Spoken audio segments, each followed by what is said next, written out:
Hi again, everybody. I'm State Senator Rich Funke. I wanted to take some time today to talk about an issue that could have a big impact on our local economy and your wallet. Every day, thousands of people fly in and out of the Greater Rochester International Airport for business, for vacation, or just to visit family and friends. But what if you presented your valid New York State driver's license at the gate and you were told you couldn't board because the ID wasn't sufficient? Well, that almost became a reality after a whole lot of foot dragging by the state of New York's DMV.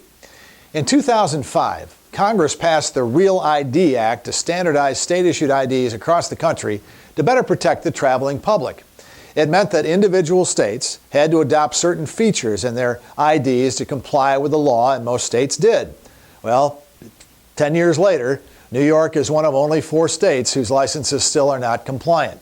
And as early as next year, they would have been completely obsolete for air travel.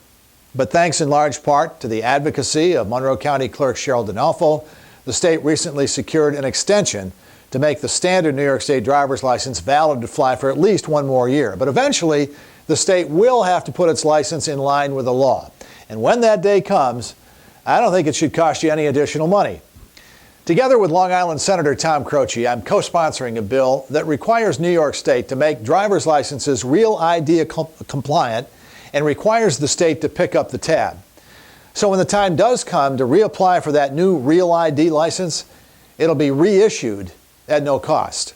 State and federal governments take enough of our hard-earned dollars. The last thing we need is another cost passed down from government to land in your lap and mine. I'm looking forward to making this a priority when the Senate reconvenes in January. Because you know what? This is a common sense, nonpartisan solution that both sides of the aisle should be able to embrace. And I want to thank Senator Croce for his partnership and County Clerk Cheryl Denolfo for leading the charge to protect local travelers. Let's hope a year from now our licenses will be cleared for takeoff, so to speak. Until next time, I'm Senator Rich Funke.